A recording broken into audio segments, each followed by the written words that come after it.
우리 하나님, 우리 양옆을 보고 한번 인사하시겠습니다. 오늘도 잘 오셨습니다. 인사하시겠습니다. 네. 우리 앞뒤로도 한번 인사할까요? 은혜 많이 받으시기 바랍니다. 은혜 많이 받으시기 바랍니다. 네, 오늘 하나님께서 우리에게 주시는 은혜가 있습니다. 우리 그 은혜를 다 받아 누리는 저와 여러분들이 되시기를 주님의 이름으로 간절히 축복합니다. 이 고대의 제국을 지탱하기 위해서 가장 중요한 것은 군사의 숫자입니다. 사람의 숫자는 곧 군사력이기 때문에 고대 제국에 있어서 얼마나 많은 군인을 보유하느냐는 매우 중요한 과제였습니다.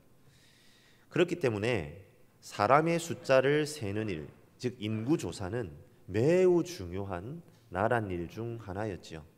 칼을 잡고 싸울 수 있는 장정의 숫자를 파악하는 것은 군사력을 가늠하는 가장 중요한 기초 자료였기 때문입니다. 성경은 예수님께서 태어나신 때에 로마의 황제 가이사 아구스도라고는 사람이 로마의 황제로 있다라고 칭합니다. 그는요, 세계 역사를 보면 이 옥타비아누스 이후로, 옥타비아누스라는 사람이죠.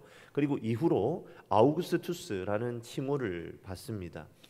그 뜻은요, 존엄자라는 뜻입니다. 이 아우구스투스는 4분 5일 된 로마를 하나로 묶어서 이른바 로마 제국을 이룩한 인물입니다. 예수님이 태어난 시점이 이 아우구스투스라는 황제의 통치가 전성기를 누릴 때입니다. 그때의 로마 제국 전역에 호적을 조사하죠. 그 1차적인 목적은 세금 징수를 원활하게 하기 위해서였다고 합니다. 하지만 호적을 통한 인구의 숫자를 파악함으로써 군인이 될 수 있는 숫자를 파악하는 것도 중요한 목적 가운데 하나였습니다. 왜 사람의 숫자를 셉니까?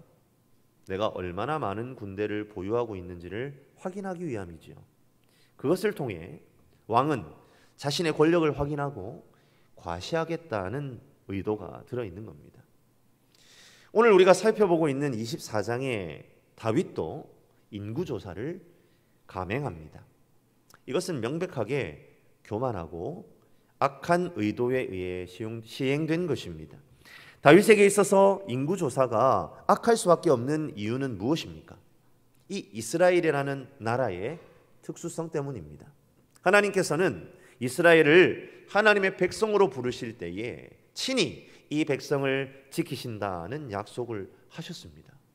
출애굽으로부터 시작하여 가나안 정복 전쟁에 이르기까지 하나님께서는 끊임없이 내 백성을 위해 싸우시는 전사이신 여호와의 모습을 보여주셨습니다. 그러하기에 이스라엘에게 있어서 군사의 숫자 무의미합니다. 그리고 이스라엘의 모든 군대는요, 다 여호와의 군대입니다. 그런데 다윗이 군사의 숫자를 파악하기 위해 인구조사를 한다? 어떤 의미가 되는 거죠? 그렇지요. 이스라엘 백성이 하나님의 백성이 아니라 다윗 자신의 백성으로 치부하려는 교만이 결부되어 있다는 겁니다. 이것은 하나님 앞에 있을 수 없는 일이고 그러하기에 다윗은 치명적인 실수를 저지르게 된 것입니다. 이미 벌어졌고 물은 엎질러졌습니다. 하지만 다윗은 그 실수 가운데에서도 다시 믿음으로 일어서는 것을 봅니다. 실패한 자리에서 그는 어떻게 일어날 수 있었을까요? 우리 함께 말씀을 살피면서 실패의 때에 다시 믿음으로 어떻게 일어설 수 있는지를 발견하는 저와 여러분들이 되시기를 주님의 이름으로 간절히 축복합니다. 오늘 함께 읽은 본문 10절의 원어 성경을 보시면 다윗이 그의 마음에 자책했다라는 이 부분이 가장 먼저 앞에 나옵니다. 문자적으로 그대로 번역을 하면 다윗의 마음이 그 자신을 쳤다입니다. 이 표현은 사무엘상 24장 6절에 사울의 옷자락을 벤 것이 마음에 걸렸다라고 할 때 사용된 문구와 동일한 표현입니다. 다윗은 동굴에 숨었어요. 그때에 사울이 대변을 보기 위해서 굴로 들어왔지요. 그 순간 다윗은 사울을 죽이려는 마음을 순간적으로 먹었던 겁니다. 그 사실에 대해 죄책감을 가진 것을 마음에 걸렸다 이렇게 표현했어요. 마찬가지로 여기에서도 다윗은 인구조사한 것이 하나님을 신뢰하기보다 군사력을 의지하려고 한 잘못된 행동이라는 것을 깨닫고 죄책감을 느꼈다는 겁니다. 그리고 죄라는 것이 깨달아지자 바로 하나님께 죄를 고백하고 죄를 사해달라 요청합니다. 사랑하는 성도 여러분, 오늘 본문을 통해 우리는 다윗이 죄에 대해 민감한 사람이었다라는 사실을 깨닫게 됩니다. 그는 죄에 민감한 사람이었습니다. 자신이 행한 행동이 곧 죄라는 사실을 곧바로 깨달았다는 말입니다. 그런데 여기에서 중요한 것은 그렇게 죄에 민감한 다윗이라 할지라도 죄를 범한다는 겁니다. 다윗은 완전 무결한 사람이 아니었습니다. 그는 이미 그의 인생에 커다란 오점을 많이 남겼어요. 가장 중요한 오점이 무엇입니까? 자신의 충복인 우리아의 아내인 바세바를 범한 사건이지요. 그녀가 임신하자 그 사실을 숨기기 위해 결국에는 우리아를 교살합니다. 그리고 오늘 또 하나님이 기뻐하지 않으심에도 불구하고 인구조사를 감행하지요. 다윗은 인간으로서 연약한 모습을 우리에게 끊임없이 보여줍니다. 하지만 그럼에도 불구하고 하나님께서는 다윗을 향하여 내 마음에 합한 자라고 평가를 내리십니다. 그 이유는 무엇입니까? 그것은 바로 죄를 깨닫는 지혜가 언제나 그에게 있었기 때문입니다. 그 지혜로 말미암습니다. 그 지혜는 어디로부터 말미암습니까? 그렇습니다. 바로 하나님의 말씀으로 말미암습니다. 시편 119편은 다윗이 하나님의 말씀을 마음 가운데 두고 그 말씀을 붙잡고 살아가는 삶을 살겠다 결단하며 올려드린 시편입니다. 시편 119편 11절에 내가 주께 범죄하지 아니하려 하여 주의 말씀을 내 마음에 두었나이다. 시편 119편 60절 주의 계명을 지키기에 신속히 하고 지체하지 아니하였나이다. 시편 119편 105절 주의 말씀은 내 발의 등이요 내 길의 빛이니이다. 다윗은 언제나 말씀과 동행하는 삶을 살았던 겁니다. 그 말씀이 다윗을 어떻게 만들었다고요? 죄에 민감한 사람으로 만들었습니다. 그리고 자신이 죄를 지었을 때에 그 말씀이 그로 하여금 그 마음에 죄를 깨닫게 하는 지혜에 이르게 하였음을 우리는 보게 됩니다. 사랑하는 성도 여러분, 우리의 마음속에 지금 무엇이 들어있습니까? 말씀이 들어있습니까? 아니면 세상의 지식으로 가득 채워져 있습니까? 결국 우리의 마음속에 채워져 있는 것이 우리를 움직입니다. 우리 마음속에 말씀으로 가득 채워질 때에 우리는 죄에 민감한 사람으로 설 수 있습니다. 하나님께서는 저와 여러분의 삶이 그러한 삶이 되기를 원하고 계십니다. 내가 죄를 짓지 않는 완전 무결한 사람이기 때문에 하나님은 우리를 사랑하시는 것이 아닙니다.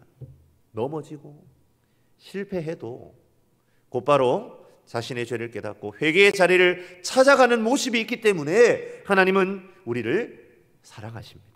그리고 언제나 우리에게 회개의 기회를 주십니다. 이 시간 우리를 회개의 자리로 초청하실 때에 죄에 민감하게 반응하여 그 죄를 깨닫고 하나님께로 나아가는 그 지혜를 소유하는 저와 여러분들이 되시기를 주님의 이름으로 간절히 축복합니다. 그런데 말입니다. 사랑하는 성도 여러분, 우리가 저지른 죄를 바로바로 깨닫는 것 중요합니다. 어쩌면 그것이 회개의 첫 번째 단추라고 부를 수 있을 것 같습니다. 하지만 우리가 죄를 깨닫는 것만으로 그것을 회개라고 부를 수 없습니다. 왜냐하면 깨닫기만 하고 행동으로 옮겨지지 않는다면 그것은 회개로 연결되지 않기 때문입니다. 여기에서 우리는 한 가지 중요한 원리를 깨달을 수 있습니다. 바로 죄를 깨닫는 것이 회개는 아니다라는 겁니다. 우리 같이 한번 따라해 볼까요? 죄를 깨닫는 것이 회개는 아니다. 죄를 깨닫는 것이 회개는 아니다.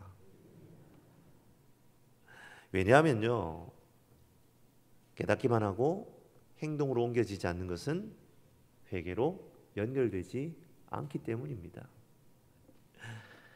아, 내가 죄를 지었구나. 그래, 내가 지금 하고 있는 행동은 죄의 결과야. 그렇게 아는 것으로 끝난다면 우리의 회개는 완성된 것이 아니라는 겁니다.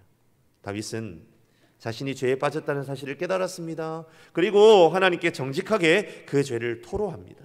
그런데 하나님께서는 선견자 갓을 보내셔서 다윗에게 회개에 합당한 벌 3가지를 제시하시고는 그 중에 한 가지를 선택하게 하십니다. 이 선견자는요, 보는 사람이라는 칭호입니다.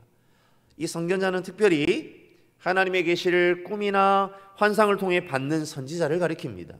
하나님께서는 선견자 갓에게 하나님의 분명한 뜻을 계시해 주셨습니다. 다윗, 내가 죄를 깨달은 것 잘한 일이다. 하지만 그 죄는 그냥 넘어갈 수 없는 것이야. 죄에 대한 책임이 부여되어야 한다. 그렇게 다윗에게 말씀하시는 겁니다. 하나님은 분명히 다윗이 마음의 죄책감을 가지고 자신이 잘못했음을 하나님 앞에 정직하게 시인하였을 때에 분명히 용서해 주셨습니다. 그러하기에 하나님은 다윗을 버리지 않으시고 계속 그를 하나님의 자녀로 이스라엘의 왕으로 두신 것입니다. 앞선 밧세바 사건이 있었음에도 하나님은 다윗을 버리지 않으셨습니다. 하지만 하나님 분명히 그 죄에 대한 형벌을 다윗으로 하여금 치르게 하셨습니다. 그것이 바로 압살롬의 반정입니다. 하나님은 밧세바 사건 가운데 그를 용서하시면서도 나단 선지자를 통해 이렇게 말씀하셨어요. 내 눈앞에서 내 아내를 빼앗아 내 이웃들에게 주리니 그 사람들이 내 아내들과 더불어 백주에 동침하리라. 그러한 징계를 준비하셨습니다.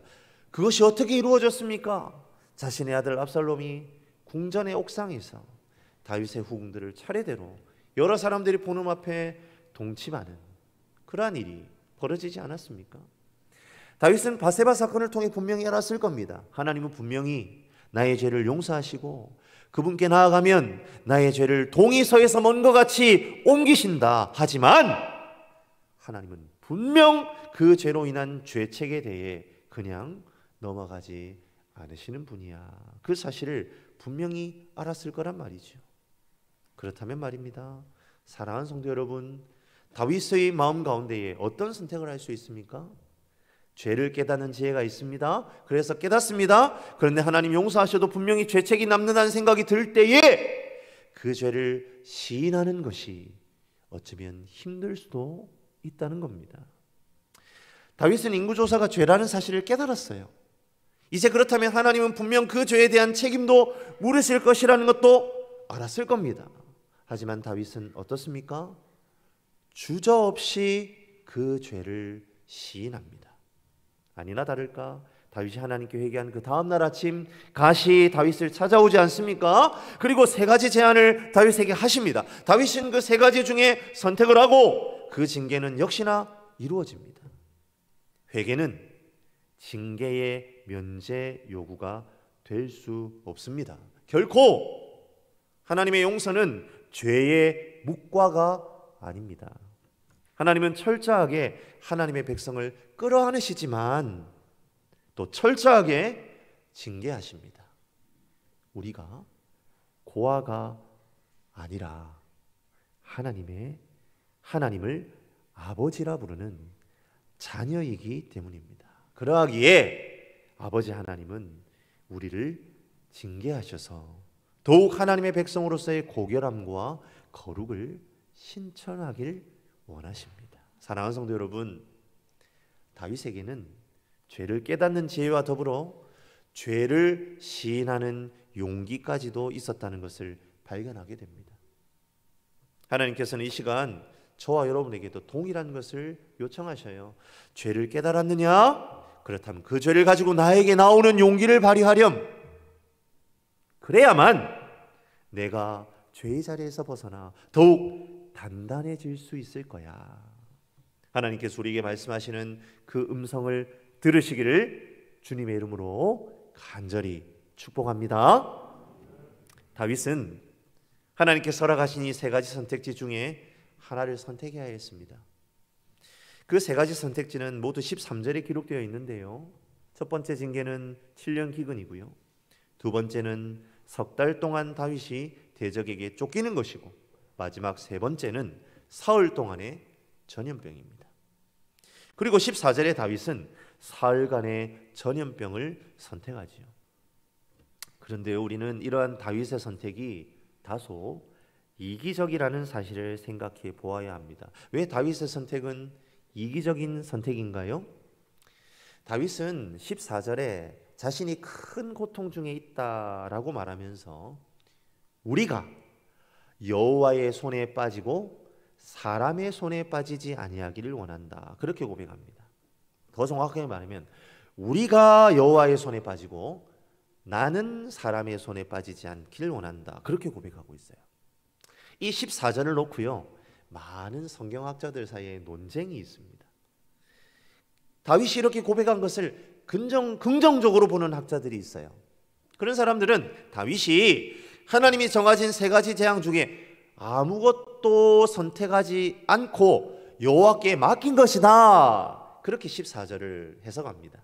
그러니까 여호와의 손에 빠진다라는 표현에 강조점을 둔 거죠. 나는 이 결정을 사람의 손에 맡기지 않고 하나님의 뜻에 맡기겠습니다 라는 의미로 이 부분을 해석하는 거예요. 하지만 다윗이 14절에 하나님께 내어놓은 이 대답을 부정적으로 보는 사람들도 있습니다. 그 사람들은 왜 그렇게 평가하는 것일까요? 이유는 사람의 손에 빠지지 아니하기를 원한다는 이 표현 자체가 이미 다윗의 의사결정이 이루어졌다고 보기 때문입니다. 자, 성도님들, 하나님이 제시하신 이 세 가지 재앙 중에 무엇이 사람의 손에 의해 이루어지는 재앙입니까? 그렇습니다. 다윗 자신이 석 달 동안 왕위를 빼앗기는 것입니다. 기근이나 전염병은요, 인재가 아닙니다. 천재지변이지요. 그러하기에 그는 하나님이 내리시는 재앙을 받겠다는 말을 하면서 결국 자기 개인에게 국한된 재앙은 피하고 싶다는 생각을 했다는 겁니다. 사랑하는 성도 여러분, 여러분들이라면 어떤 선택을 하시겠어요? 이 본문을 묵상하면서 저는 저를 한번 이렇게 돌아보게 되었습니다. 이 본문의 다윗의 선택을 보면서 저는 마냥 다윗을 정죄할 수만은 없었어요. 저도 다윗과 같은 상황이라면 이런 선택을 할 것 같다는 생각이 들었기 때문입니다. 저도 이기적인 한 인간에 지나지 않다는 것을 하나님은 분명하게 가르쳐 주시는 것 같아요.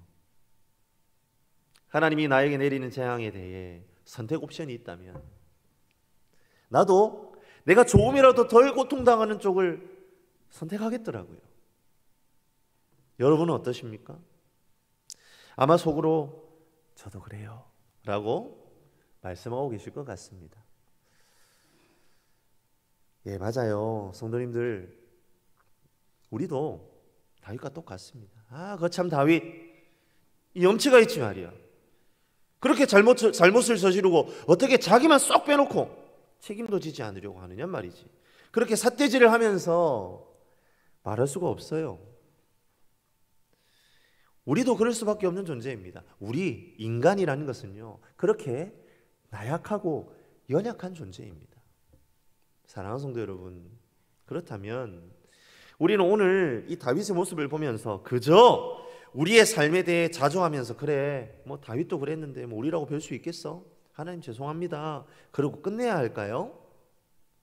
그럴 수는 또 없어요. 하나님은 그렇게 오늘 이 말씀을 우리에게 적용하고 끝내는 것을 원치 않으십니다. 하나님은 오늘 이 말씀을 통해 원하시는 것이 있어요. 그것은 바로 죄를 회개하는 믿음입니다. 하나님 우리에게 믿음을 원하고 계신다는 겁니다. 우리는 다윗이 사람의 손에 빠지지 않는 이러한 결정을 내리는 데 있어서 간과한 점이 있음을 알아차려야 합니다. 다윗은 오늘요 19절 말씀에 하나님을 긍휼이 크신 분이라고 지칭하고 있어요. 그렇죠. 하나님 정말 긍휼이 많으신 분입니다. 다윗이 자신의 삶을 돌이켜보아도 너무나 긍휼이 넘치는 하나님이심에 틀림이 없어요.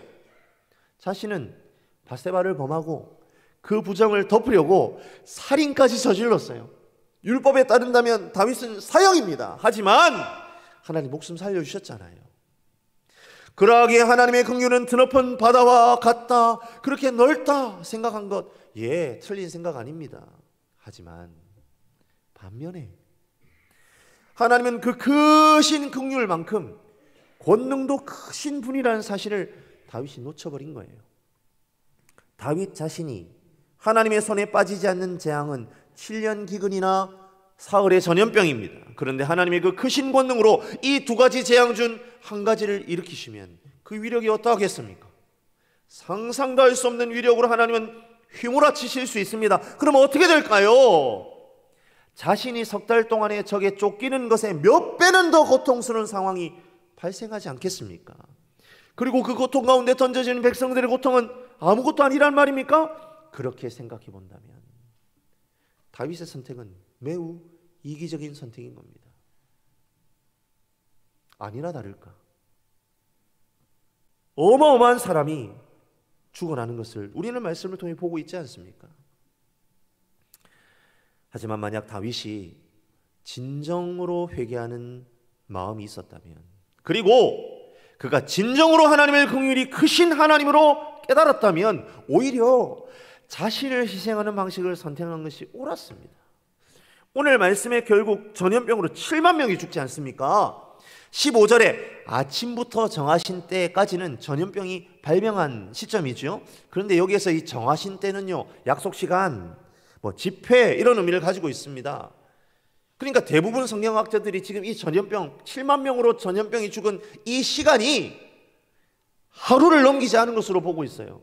그렇다면 원래 하나님께서 제시하신 사흘이라는 옵션을 생각해 본다면 하루에 7만 명이면 도대체 얼마나 많은 사람이 죽어야 된다는 말입니까? 하나님의 무시무시한 권능이 느껴지는 순간 아니겠습니까? 그런데 하나님께서는 어떻게 하셔요? 여기에서 멈추세요. 처음 며칠 동안이나 이 재앙이 예비되었다. 사흘이었습니다. 하지만 하나님은 하루 만에 멈추십니다.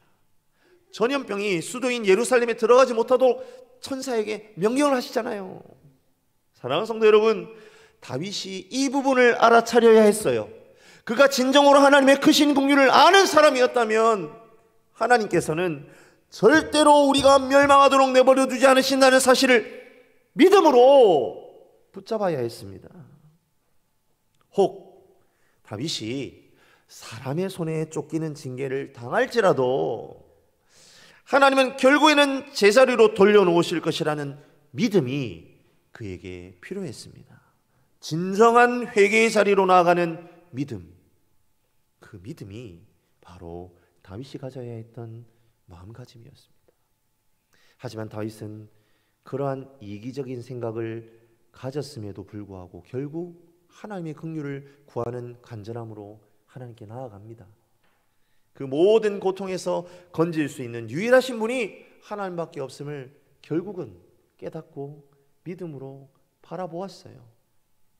그러하기에 마지막 17절에 죽어가는 백성들을 바라보며 양무리는 무엇을 잘못했다는 말입니까? 나와 내 아버지의 집에 징계를 내리십시오. 그렇게 반성하는 것을 보게 됩니다. 이기적이었던 다윗이 그 하나님의 권능 앞에 다시 한번 마음을 들였던 것이지요. 그것이 하나님의 마음에 합했던 것일까요? 족하다. 이제는 내 손을 거두어라. 하나님 거기에서 전염병을 멈추어 주셨습니다. 말씀을 마무리합니다. 사랑하는 성도 여러분, 우리는 오늘 다윗의 인구조사 사건을 통해 회개의 과정이 우리에게 어떻게 일어나는지에 대해서 알 수 있습니다. 우리는 먼저 죄에 대한 민감함으로 죄를 깨닫는 지혜를 소유해야 합니다. 그래야만 우리가 저지른 죄에 대한 즉각적인 뉘우침이 가능하죠. 더불어 우리에게는 죄를 시인할 수 있는 용기가 필요합니다. 하나님 우리의 죄를 용서하시지만 그 죄에 대한 징계를 요구할 수 있음을 우리 오늘 말씀을 통해 깨닫지 않습니까? 죄책 여전히 우리에게 있습니다. 그리고 하나님 그 징계 과정을 통해 우리가 더욱 견고해지고 죄를 이길 힘을 기르기를 원하신다는 겁니다. 그러하기에 우리는 그러함에도 불구하고 나의 죄를 시인하는 용기를 가져야 합니다. 그리고 마지막 우리는 회개에 이르는 믿음을 소유해야 합니다. 우리는 늘 하나님의 긍휼과 권능을 동시에 보아야 합니다. 죄의 문제와 회개를 생각할 때 믿음의 문제를 간과하기 쉽습니다. 그러하기에 우리의 회개가 온전하지 못하거나 심지어 회개의 깊은 자리로 나아가지 못하고 계속 죄를 반복하는 어리석음을 범하게 된다는 겁니다. 하지만 하나님은 긍휼이 크신 하나님이십니다. 그분께 나의 죄의 문제를 가지고 나아가면 결코 긍휼을 거두지 않으시고 우리를 온전히 세우신다는 것을 믿음으로 고백할 때에 우리는 진정한 회개의 자리에 설 수 있습니다. 예수님께서요, 수고하고 무거운 짐진자들아 다 내게로 오라 우리를 부르셔요. 그 짐이 뭡니까? 그렇죠, 죄짐입니다. 우리는 죄의 짐을 예수님께 가져갑니다. 그러면 예수님께서는요 멍에를 매게 하신대요. 힘들어 죽겠어서 예수님께 갔는데 주님은 그 죄짐 받으시고는 우리에게 멍에를 맡기신대요. 그런데 그 멍에는 쉽고 가볍다 하십니다. 그리고 그 멍에는 나만 지는 멍에가 아니라 예수님과 함께 지는 멍에입니다. 우린 여기에서 다시 한번 하나님의 사랑과 긍휼을 깨닫습니다. 예수님은 이미 우리의 모든 죄짐을 위해 십자가에서 그 대가를 치르셨어요. 그러기에 우리가 우리의 죄짐을 예수 그리스도께 가지고 나아갈 때에 이미 모든 대가를 치르셨기 때문에 우리에게 가벼운 멍에를 내어미시는 겁니다. 사실 그 멍에는요 우리가 져야 하잖아요. 그 죄의 대가 우리가 치러야 하잖아요. 하지만 예수님이 다 짊어지시고 다 치르시고 이제 우리에게 함께 그 멍에 맨다 말씀하십니다. 이거는요 거의 무임승차인 셈입니다. 내가 철저히 죄를 회개하고 하나님 앞에 정직히 나아가 혹 내가 당해야 할 수치와 모욕이 있다면 주님 그것조차도 내가 기꺼이 받겠습니다 용기를 가지고 나아가면 하나님은 우리를 끌어안으십니다. 우리를 함부로 대하지 않으십니다. 족하다 이제는 내 손을 거두어라 말씀해 주십니다. 그것이 그분의 긍휼입니다. 우리가 그분의 긍휼을 믿을 때에 진정한 회개의 자리로 나아가게 될 줄로 믿으시기를 바랍니다. 이 시간 하나님께서 저와 여러분을 죄를 회개하는 믿음의 자리로 초청하십니다. 그 자리에는 이미 우리의 구주 예수 그리스도가 계십니다. 이미 모든 죄의 문제를 해결하신 예수님을 의지하고 믿을 때에 우리는 진정한 회개의 자리에 설 수 있습니다. 우리의 매 순간의 삶에서 빚어지는 수많은 갈등들과 죄의 자리들이 깨달아질 때마다 오직 주님께 나아가야만 하나님의 긍휼을 입을 수 있다. 온전한 그 믿음을 소유하게 되는 저와 여러분들이 되시길 주님의 이름으로 간절히 축복합니다. 매 순간 죄에 지지 않고 승리의 삶을 살아내는 저와 여러분들의 삶이 되시기를 주님의 이름으로 간절히 축원합니다.